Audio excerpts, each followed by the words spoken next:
In part 1, we see our male lead Qian Heng. Now we see our female lead Cheng Yao, who is a lawyer. She and her friend Ting are meeting a client, but the client seems more interested in them rather than their work. The client even says that I don't discuss work with those who don't drink with me. Seeing all this, Cheng Yao feels very bad, but she still tolerates it. Just then, Qian Heng comes and sits on the table next to them. A middle-aged lady tries to convince Qian Heng to spend time with her. She is ready to pay him 10,000 yuan for an hour. Hearing this, Cheng Yao and Ting think that he is a call boy. Qian Heng says that he is busy. The lady then offers to pay 20,000 yuan for an hour. But Qian Heng says that he only provides professional services, not anything else. Also, I don't have time. Saying this, he leaves from there. Ting says that he earns so much by doing this kind of work. Meanwhile, the client tries to touch Cheng Yao. Here, her patience runs out. She gets up and says that she's a lawyer and will only provide professional services, not anything else, and then leave from there spitting drink on their faces. Outside they see Qian Heng going in a Bentley. They both are surprised to see that he earns so much that he has a Bentley. Cheng Yao says that he sells himself through his handsome looks, which is wrong. After a few days, Cheng Yao is standing in front of an apartment building. She got a job in Qian Heng law firm, which is a very big law firm. So she rented an apartment near it. Qian Heng also comes here. She thinks that he earns so much, has an expensive car, but lives in this small building. While going upstairs, Cheng Yao stops on the way to catch her breath. Qian Heng comes there and tells her to move aside.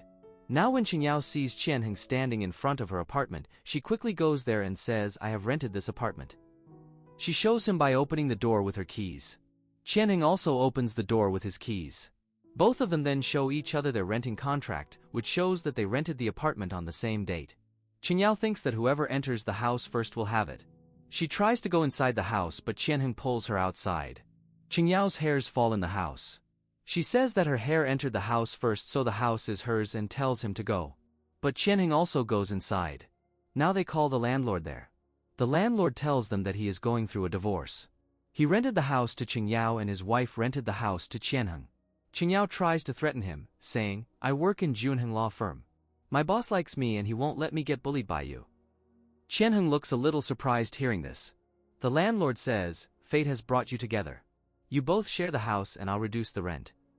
He also tells Cheng Yao that as he and his wife are going to have a divorce, if he needs a lawyer, he will come to her. Cheng Yao gets very happy hearing this. The landlord then leaves from here. Qian Heng gives her an offer. He says that he will stay in this house for 3 days and will give her 2 months' rent, and after 3 days they will discuss further. Cheng Yao agrees and Qian Heng transfers the money to her.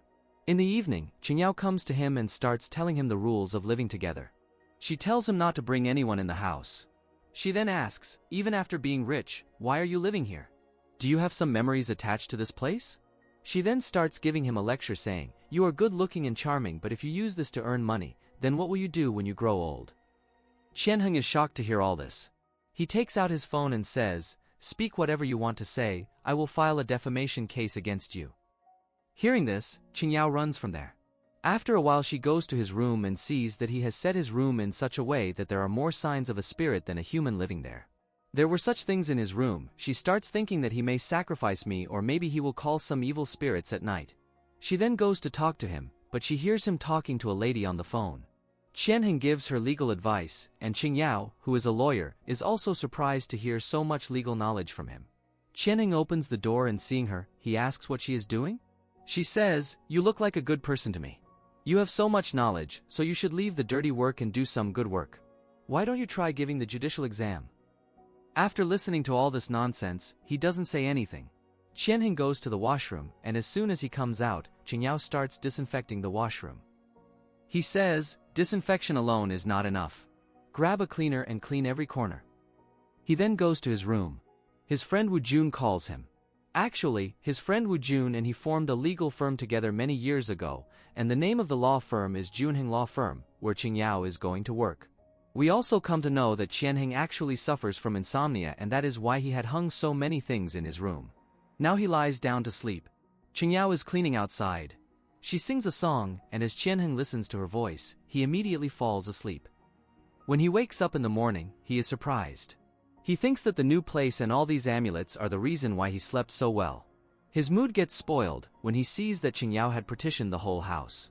Meanwhile, Cheng Yao reaches her new office. where she is told that there are two major partners in this law firm, and they make all the decisions.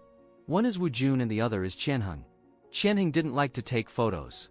That is why there are photos of everyone in the corridor except Qian Heng. Now, she meets her colleagues, Yu Fei, Bao Rui, and Tan Ning. She gets a little scared hearing that Qian Heng fires his assistants over small matters. Now they also show her Qian Heng's storage room. In one corner are the awards Qian Heng has received, and in the other corner are all the threatening letters and things which people have sent to make him leave the case. Someone had sent a rubber snake, someone a knife, and someone a skull. When Cheng Yao enters, Cheng Yao is stunned to see who he is. Cheng Yao apologizes to him, and he asks her, "How did I get this image in front of you, that you considered me a call boy?" She says that when I was sitting in a restaurant, I heard you talking to a lady, and the lady was offering you so much money for each hour. He gets angry and says that she was my mother. Cheng Yao is surprised to hear this. When she goes home, she tells the whole story to her friend Ting. She hears some sounds from Qian Heng's room, and after that, music starts playing there. She goes inside to check and turns off the music. She is very scared, because his room is exactly like a haunted room. A wooden steel falls from her and breaks. She tries to fix it. Just then, Qian Heng comes home. The drama that is going on TV has a similar scene. Something falls from the maid and breaks. But the emperor is a big-hearted person. He forgives her. She starts giving him an example, that look, how handsome, how dominating he is. And you are even more handsome than him. Your heart must be bigger than this, right? When Qian Heng goes to his room, he screams at Cheng Yao. Now he kicks her out of the house. She says, "You can't do this. I have rented this house legally." He says, "When I fire you, where will you get the rent from? Get out of here." When Cheng Yao is sitting outside and waiting for a taxi, Qian Heng comes there. She thought he came to stop her, but he says, "You haven't got a taxi. I will order one." And immediately the taxi arrives there. First she goes to the hotel, but the rates there are so high. She gets an idea. She was informed that there's a small kitchen, gym, and shower room for overtime workers in the office. She thinks that she should save money. And to save money, she goes to her office at night. She stands in front of Mr. Qian Heng's storage room and thinks, "Who can dare to come here?" Now she lies down there comfortably and falls asleep even while lying on the floor. While on the other side, Qian Heng, who is lying on the bed, is not able to sleep. Cheng Yao gets a bad dream that a killer is inside the office and is going to kill her. Cheng Yao gets up and thinks that if she would sleep amidst so many threatening things, then she would have such dreams. She goes to drink water. Just then Qian Heng comes here. He gets suspicious that someone is here, so he checks around, but Cheng Yao hides from him. He then goes to his office. Cheng Yao also heads back to the storage room and sleeps. The next day, Qian Heng goes to a psychiatrist. Wu Jun recommended this psychiatrist to him. Qian Heng says he doesn't seem professional. Wu Jun says just cooperate or else he'll reveal his insomnia secret. The psychiatrist says that it must be because of his obsession with work that caused pressure which led to insomnia. Cheng Yao wasn't able to sleep well last night, due to which she is not able to work diligently in the office. Bao Rui asks about her condition. She replies that she wasn't able to sleep last night. Qian Heng also comes here. Bao Rui asks Qian Heng, "Is the new house good?" Qian Heng says, "The house is good but the neighbor is noisy and breaks things." Now Cheng Yao is covering her dark circles.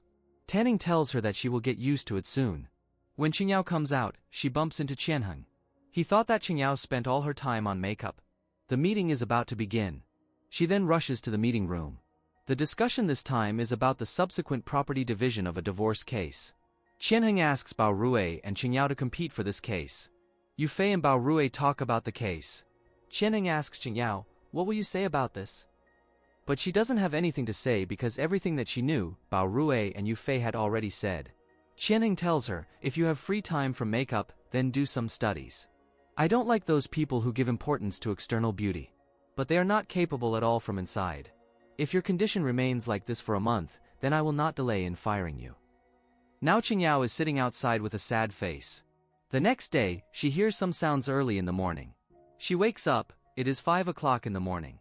After getting ready, she goes outside and is surprised to see Qian Heng. He asks why she is here so early. She says, "Early bird catches the worm. That is why I am here so early." She asks about his dark circles, but he doesn't respond and goes to his office. After seeing the dark circles, he wears sunglasses. After a while everyone arrives. Wu Jun also arrives here. They tell Cheng Yao that his temperament is the opposite of Qian Heng. He is very friendly with people. Wu Jun meets Cheng Yao very nicely and says best of luck. Now he immediately goes to Qian Heng's office and starts telling him get your insomnia treated. A psychiatrist has the cure for it. Till when will you keep roaming around wearing shades to hide your dark circles? Qian Heng starts questioning him and says, my assistant Cheng Yao, you hired her, right? What is the reason for this? She is not that amazing. Her record is not that special. You hired her because she is Cheng Shi's sister, right? Hearing this, Wu Jun leaves the place in a rush.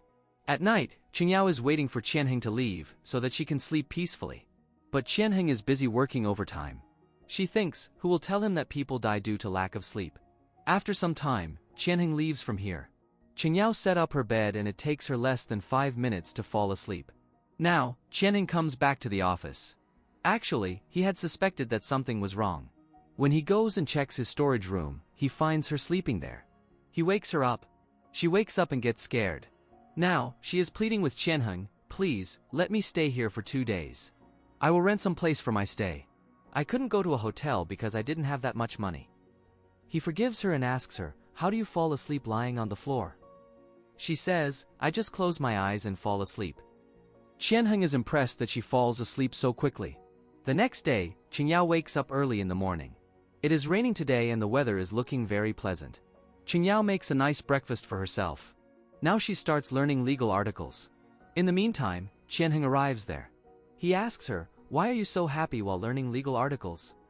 She says, someone told me that whatever you do it with full dedication. Cheng Yao then goes to give him coffee. He says, you don't need to do it. Cheng Yao says she used to make coffee for others in her previous law firm. Qian Heng says, you're a lawyer. Making coffee is not your job. He then tells her, you will be working on the divorce case because Bao Rui fell down last night and injured his foot. So Cheng Yao goes outside to work. When she comes back, everyone has already left. There is no electricity in the office due to a short circuit. There is no water either. Cheng Yao asks Qian Heng to check the circuit but he refuses. Cheng Yao then asks him for a lift. He ignores her and leaves. After a while, he comes back to the office. He tells her, okay, you can use my washroom for half an hour. And takes her home with him. The house is exactly the same as before. She sees that he hasn't cooked anything. She thinks why not make something for him? Now she starts cooking there. While cooking, she starts singing. And again he falls asleep while listening to her voice. In the morning, when he wakes up, he is surprised that he fell asleep again. And here this part ends.